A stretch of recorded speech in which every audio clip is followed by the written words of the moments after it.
Hi friends, ആർഫറയിലേക്ക് എല്ലാവർക്കും സ്വാഗതം. കഴിഞ്ഞ ആഴ്ചയിലെ മാർക്കറ്റിൻ്റെ ഒരു പ്രകടനം നമ്മൾ നോക്കിക്കഴിഞ്ഞാൽ ലാർജ് ക്യാപ് സ്റ്റോക്കുകൾ മൊത്തം മാർക്കറ്റിനെ താങ്ങി നിർത്തിയപ്പോൾ mid cap, small cap, micro cap സ്റ്റോക്കുകളിൽ ശക്തമായ പ്രോഫിറ്റ് ബുക്കിംഗ് ആണ് നടന്നത്. പ്രത്യേകിച്ച് ബാങ്കിങ്, IT, അതേപോലെ റിലയൻസ് പോലെയുള്ള ഹെവി വെയിറ്റുകളിലേക്ക് ഇൻവെസ്റ്റേഴ്സ് പണം പമ്പ് ചെയ്തുകൊണ്ടാണ് നിഫ്റ്റി 50 കഴിഞ്ഞ ആഴ്ച നമ്മൾ മൊത്തത്തിൽ പോസിറ്റീവ് ക്ലോസ് ആയിട്ട് കാണുന്നത്.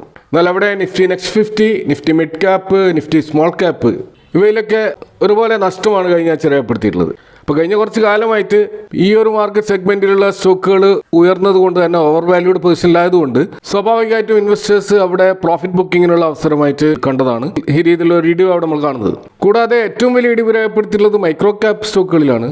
സ്വാഭാവികമായിട്ടും അവിടെ ശക്തമായിട്ടുള്ള ബൈങ് കഴിഞ്ഞ ആഴ്ചകളിലൊക്കെ ഉണ്ടായിരുന്നു.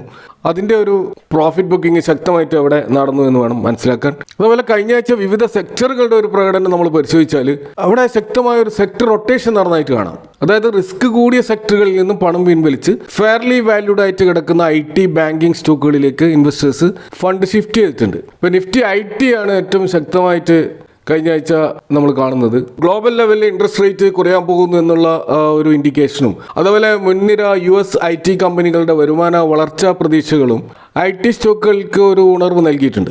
ഇപ്പോൾ കഴിഞ്ഞ ആഴ്ച യഥാർത്ഥത്തിൽ നമ്മുടെ മാർക്കറ്റിനെ താങ്ങി നിർത്തിയത് മൊത്തം IT കമ്പനികളാണ് എന്നുള്ളതാണ് യാഥാർത്ഥ്യം. കൂടാതെ നിഫ്റ്റി മീഡിയ, നിഫ്റ്റി ഓട്ടോ അവിടെയൊക്കെ ഗ്രീനിലുള്ള ഒരു ക്ലോസിംഗ് ആണ് കഴിഞ്ഞ ആഴ്ച കാണുന്നത്. എന്നാൽ യാതൊരു മാറ്റവും ഇല്ലാതെ തുറന്നിരിക്കുന്നത്. എന്നാൽ എനർജി, ഫാർമ, നിഫ്റ്റി PSC സ്റ്റോക്കുകളിൽ ഫ്ലാറ്റ് ടു നെഗറ്റീവ് ക്ലോസിംഗ് ആണ് നമ്മൾ കാണുന്നത്. അതുപോലെ ഈ പ്രൈവറ്റ് ബാങ്കുകൾ നല്ല പ്രകടനം കാഴ്ചവെച്ചപ്പോൾ PSU ബാങ്കുകളിൽ പ്രോഫിറ്റ് ബുക്കിംഗ് നടന്നിട്ടുണ്ട്. അതുപോലെ നിഫ്റ്റി FMCGയിലും പ്രോഫിറ്റ് ബുക്കിംഗ് നടന്നതായിട്ട് കാണാം. അതുപോലെ ഈ ചൈനീസ് എക്കണോമിയിലുള്ള ആ ഒരു സ്ലോ ഡൗൺ അത് കാരണം ഗ്ലോബൽ ലെവലിൽ മെറ്റൽ സ്റ്റോക്കുകളിൽ ഒരു ഇടിവ് ഇപ്പോൾ നടക്കുന്നുണ്ട്. അപ്പോൾ കഴിഞ്ഞ ആഴ്ച നമ്മൾ മെറ്റൽ സെക്ടർ വലിയ തോതിൽ ഇടിവ് നടന്നതായിട്ട് കാണാം. അതുപോലെ തന്നെ കഴിഞ്ഞ കുറേ മാസങ്ങളായിട്ട് മാർക്കറ്റിൽ ഏറ്റവും ലീഡിങ് റാലി നടന്ന സെക്ടർ എന്ന് പറയുന്നത് റിയൽറ്റി ആയിരുന്നു. അപ്പോൾ മാർക്കറ്റിൽ ഒരു അനിശ്ചിതത്വം വന്നപ്പോൾ സ്വാഭാവികമായിട്ടും ഏറ്റവും അധികം ലാഭം എടുക്കപ്പെട്ടതും റിയൽറ്റിയിലാണെന്ന് കാണാം. ഏറ്റവും അധികം ഇടിവ് രേഖപ്പെടുത്തിയത് റിയൽറ്റി ഇൻഡെക്സ് ആണെന്ന് മനസ്സിലാക്കാം. അപ്പോൾ വരാൻ പോകുന്ന നെക്സ്റ്റ് വീക്ക്, അതായത് ജൂലൈ 20 മുതൽ 24 വരെയുള്ള ട്രേഡിംഗ് ഡേയിൽ ഇന്ത്യൻ സ്റ്റോക്ക് മാർക്കറ്റിനെയും ഗ്ലോബലായിട്ടും മാർക്കറ്റിനെ സ്വാധീനിക്കുന്ന പ്രധാന ഇവൻറ്റുകളും അത് ട്രിഗർ പോയിന്റുകളുമാണ് അടുത്തായിട്ട് നമ്മൾ നോക്കുന്നത്. അപ്പോൾ നമുക്കറിയാം കഴിഞ്ഞ ആഴ്ച പല മെഗാ കോർപ്പറേറ്റ് റിസൾട്ടുകളും വന്നിരുന്നു. പ്രത്യേകിച്ച് Reliance, HDFC bank, ICICI bank, Axis bank, Kotak Mahindra bank, Yes bank എന്നിവയുടെയൊക്കെ റിസൾട്ടുകൾ കഴിഞ്ഞ ആഴ്ചയിലെ മാർക്കറ്റ് അവറിന് ശേഷമാണ് വന്നിട്ടുള്ളത്. അതിൻ്റെ ഒരു ഇമ്പാക്റ്റ് നമ്മൾ കാണാൻ പോകുന്നത് നെക്സ്റ്റ് വീക്ക് ആയിരിക്കും. അപ്പോൾ അവിടെ നമ്മൾ നോക്കുമ്പോൾ റിലയൻസ് ഇൻഡസ്ട്രീസിൻ്റെ റിസൾട്ട് നോക്കിക്കഴിഞ്ഞാൽ കമ്പനിയുടെ റവന്യൂ 25% വർദ്ധിച്ചിട്ടുണ്ട്. എന്നാൽ പ്രോഫിറ്റിൽ 22% ഇടിവ് റിലയൻസിലുണ്ടായിട്ടുണ്ട്. പക്ഷേ അവിടെ ആ ഒരു ഇടിവ് നമ്മൾ കുറച്ചുകൂടി അനലൈസ് ചെയ്ത് കഴിഞ്ഞാൽ കഴിഞ്ഞ വർഷം ഇതേ ക്വാർട്ടറിൽ കമ്പനിക്ക് ഏഷ്യൻ പെയിൻറ്റ്സിൻ്റെ ഷെയറുകൾ വിറ്റത് വഴി ഒരു വൺ ടൈം എക്സെപ്ഷണൽ ഗെയിൻ ഉണ്ടായിരുന്നു. അപ്പോൾ ആ ഒരു ഗെയിൻ ഒഴിവാക്കിക്കൊണ്ട് നമ്മൾ നോക്കുകയാണെങ്കിൽ റിലയൻസിൻ്റെ പ്രോഫിറ്റിൽ ഇടിവല്ല ഉണ്ടായിട്ടുള്ളത്. പോസിറ്റീവായിട്ടുള്ള ഒരു 6% വളർച്ചയാണ് യഥാർത്ഥത്തിൽ ഉണ്ടായിട്ടുള്ളത്.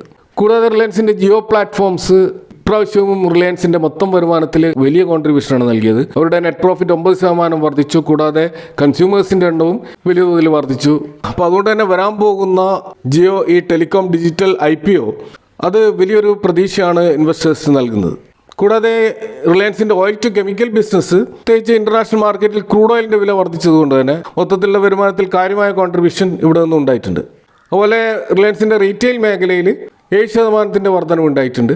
ഇപ്പോൾ ഡിജിറ്റൽ കൊമേഴ്സ്, ക്വിക്ക് കൊമേഴ്സ് മേഖലകളിലെ പുതിയ ഇൻവെസ്റ്റ്മെൻറ്റ് കാരണം ഓപ്പറേറ്റിംഗ് മാർജിൻ നേരിയ തോതിൽ ഏകദേശം 1%-ലധികം കുറഞ്ഞിട്ടുണ്ട്. എങ്കിലും കൺസ്യൂമേഴ്സിൻ്റെ എണ്ണം വർദ്ധിക്കുകയാണ് ഉണ്ടായിട്ടുള്ളത്. അപ്പോൾ മൊത്തത്തിൽ നമ്മൾ റിലയൻസിൻ്റെ റിസൾട്ട് പരിശോധിക്കുമ്പോൾ നെറ്റ് പ്രോഫിറ്റിലുണ്ടായിട്ടുള്ള ഇടിവ് മുൻവർഷത്തെ പ്രോഫിറ്റുമായി താരതമ്യം ചെയ്യുമ്പോൾ തോന്നുന്ന ടെക്നിക്കലായിട്ടുള്ള ഒരു കുറവ് മാത്രമാണ്. അവരുടെ പ്രധാനപ്പെട്ട ബിസിനസ്സുകളായ telecom, retail, oil to chemical നല്ല ഓപ്പറേറ്റിംഗ് പെർഫോമൻസ് ആണ് കാഴ്ചവെച്ചിട്ടുള്ളത്. ഏതായാലും റിലയൻസിൻ്റെ ബിസിനസ് ഒരു സ്ഥിരത കാണിക്കുന്നുണ്ട് എന്നാണ് മൊത്തത്തിൽ നമുക്ക് വിലയിരുത്താൻ കഴിയുന്നത്. ഇതേപോലെ തന്നെ ഇന്ത്യയിലെ ഏറ്റവും വലിയ സ്വകാര്യ ബാങ്കായിട്ടുള്ള HDFCയുടെ റിസൾട്ടും കഴിഞ്ഞ സാറ്റർഡേ വന്നിരുന്നു. ബാങ്കിന്റെ നെറ്റ് പ്രോഫിറ്റ് മുൻവർഷത്തെ അപേക്ഷിച്ച് 5% വർദ്ധിച്ചു. എന്നാൽ അത് മാർക്കറ്റ് അനലിസ്റ്റുകൾ പ്രതീക്ഷിച്ചിട്ടുള്ള ആ ഒരു എസ്റ്റിമേറ്റിനേക്കാൾ അല്പം കുറവാണ്. ബാങ്കിന്റെ നെറ്റ് ഇൻട്രസ്റ്റ് ഇൻകമും 7% വർദ്ധിച്ചിട്ടുണ്ട്.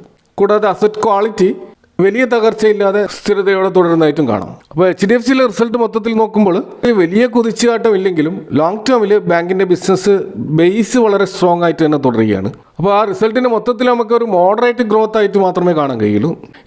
അപ്പോൾ ഡെപ്പോസിറ്റുകളും ക്രെഡിറ്റ് ഗ്രോത്തും ഒക്കെ സ്ഥിരതയോടെ വളരുമ്പോഴും മാർക്കറ്റ് പ്രതീക്ഷിച്ച ഒരു പ്രോഫിറ്റിലേക്ക് എത്താൻ ബാങ്കിന് സാധിച്ചിട്ടില്ല. അപ്പോൾ ഈ പ്രൊവിഷനുകളിൽ വന്ന വലിയ കുറവാണ് യഥാർത്ഥത്തിൽ കമ്പനിയെ പോസിറ്റീവിലേക്ക് പ്രോഫിറ്റ് കൊണ്ടുവരാൻ സഹായിച്ചിട്ടുള്ളത്. അപ്പോൾ ഹൈ ഇൻട്രസ്റ്റ് റേറ്റ് നിലനിൽക്കുന്ന ഒരു അന്തരീക്ഷത്തിൽ മാർജിൻ ഉയർത്തുക എന്നതായിരിക്കും നെക്സ്റ്റ് ക്വാർട്ടറുകളിൽ ഈ ബാങ്ക് നേരിടുന്ന പ്രധാനപ്പെട്ട വെല്ലുവിളി. മറ്റ് 4 ലാർജ് ബാങ്കുകളുടെ റിസൾട്ടുകൾ നമുക്ക് കാണാൻ കഴിയും. ഇപ്പോൾ HDFC ബാങ്ക് ആ ഒരു പ്രോഫിറ്റിൻ്റെ ആ ഒരു വലുപ്പത്തിൽ മുന്നിലാണെങ്കിലും ഗ്രോത്തിലും അതുപോലെ നെറ്റ് ഇൻട്രസ്റ്റ് മാർജിനിലും ഈ 4 ബാങ്കുകൾ HDFCയേക്കാൾ മികച്ച പ്രകടനമാണ് കാഴ്ചവെച്ചിരിക്കുന്നത്. ഇപ്പോൾ കോട്ടക് മഹീന്ദ്ര ബാങ്കിന്റെ പ്രോഫിറ്റിൽ 26% വളർച്ചയുണ്ടായി, യെസ് ബാങ്കിന്റെ പ്രോഫിറ്റിൽ 33% വളർച്ചയുണ്ടായി, ആക്സിസ് ബാങ്കിന്റെ 23% വളർച്ചയുണ്ടായി, ICICI ബാങ്കിന്റെ 16% വളർച്ചയുണ്ടായി. അപ്പോൾ ഇവയൊക്കെ HDFCയേക്കാൾ മികച്ച ഗ്രോത്ത് റേറ്റാണ് കാണിക്കുന്നത്. അതുപോലെ തന്നെ ലോൺ ഗ്രോത്തിലായാലും ഡെപ്പോസിറ്റ് ഗ്രോത്തിലായാലും ICICI ബാങ്കും ആക്സിസ് ബാങ്കും ഒക്കെ വളരെ അഗ്രസീവായ ഒരു വളർച്ച നിലനിർത്തുന്നതായിട്ട് കാണാം. അതുപോലെ അസറ്റ് ക്വാളിറ്റി നോക്കി കഴിഞ്ഞാൽ HDFCയെ പോലെ തന്നെ നല്ല അസറ്റ് ക്വാളിറ്റി മറ്റ് ബാങ്കിങ് സ്റ്റോക്കുകളൊക്കെ നിലനിർത്തുന്നുണ്ട്.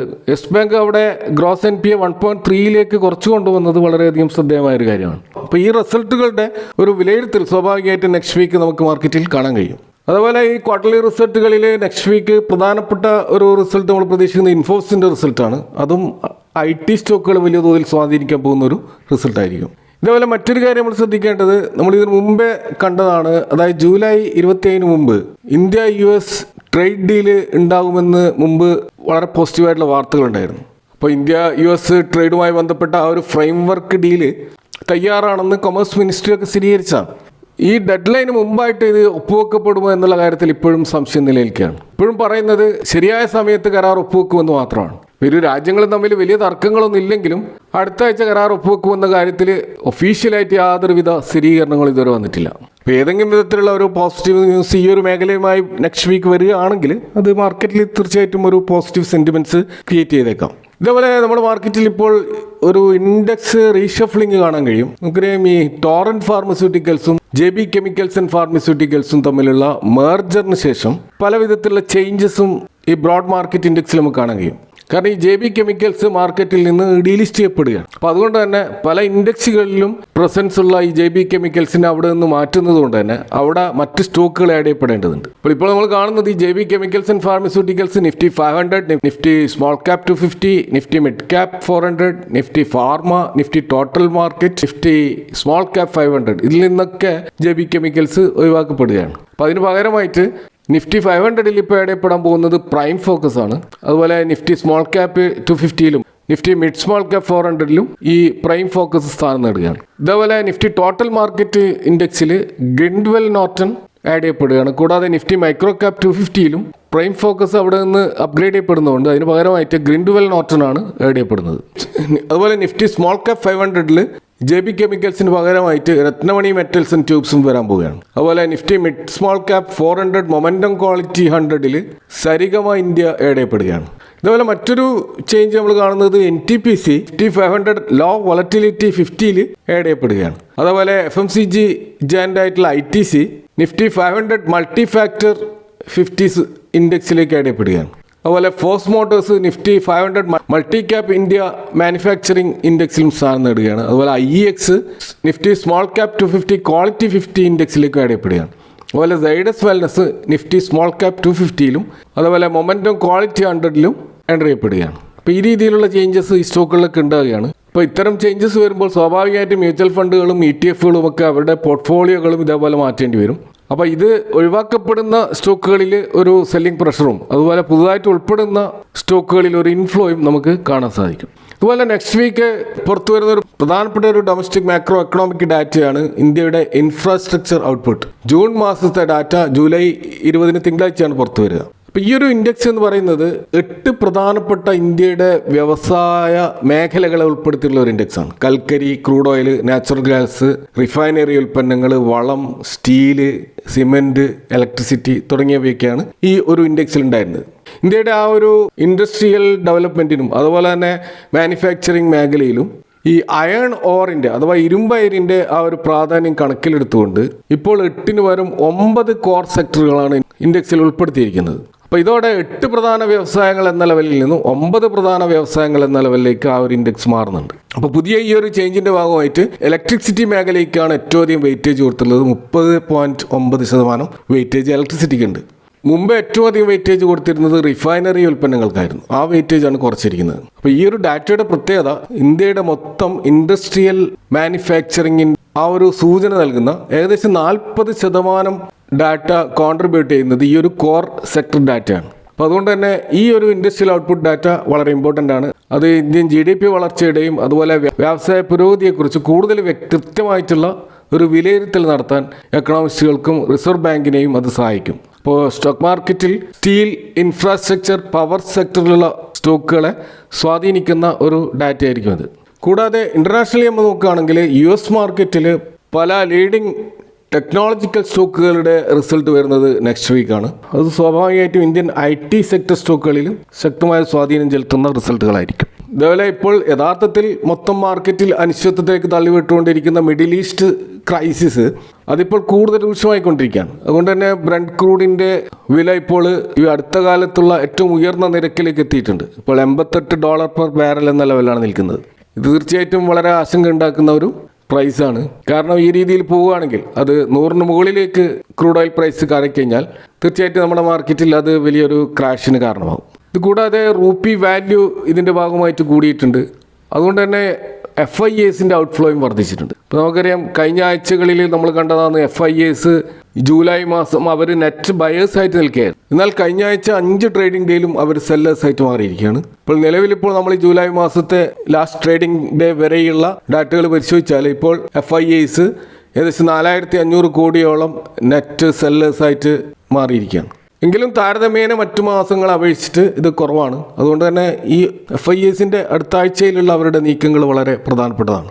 ഇനി നമ്മൾ നിഫ്റ്റിയുടെ ഒരു ടെക്നിക്കൽ ലെവലുകളിലേക്ക് പോയി കഴിഞ്ഞാൽ ഇപ്പോൾ 200-ഡേ എക്സ്പോണൻഷ്യൽ മൂവിങ് ആവറേജിന് അടുത്തായിട്ടാണ് നിഫ്റ്റി നിൽക്കുന്നത്. അപ്പോൾ നിഫ്റ്റി 24,350 എന്നതുള്ള ആ ഒരു സോണിന് മുകളിൽ പോയി അവിടെ ഒരു സസ്റ്റെയിൻഡ് ബൈങ് നടക്കുകയാണെങ്കിൽ തീർച്ചയായിട്ടും മാർക്കറ്റിൽ ഒരു ബുള്ളിഷ് റൺ നമുക്ക് പ്രതീക്ഷിക്കാം.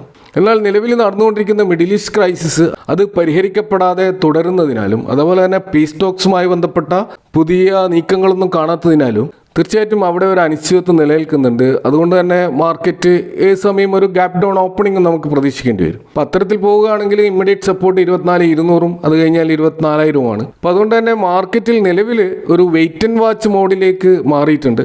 അപ്പോൾ ആ ഒരു അപ്രോച്ച് ആയിരിക്കാം ഒരുപക്ഷെ നെക്സ്റ്റ് വീക്ക് നമുക്ക് മാർക്കറ്റിൽ കൂടുതലായിട്ട് ദൃശ്യമാവുക. അപ്പോൾ ഇതൊക്കെയാണ് നെക്സ്റ്റ് വീക്ക് മാർക്കറ്റുമായി ബന്ധപ്പെട്ട് നിങ്ങളെ ഷെയർ ചെയ്യാനുള്ളത്. ഈ വിഷയങ്ങളുമായി ബന്ധപ്പെട്ടുള്ള നിങ്ങളുടെ അഭിപ്രായങ്ങൾ കമൻറ്റുകൾ അറിയിക്കാം. Thank for watching. See you next time with another video.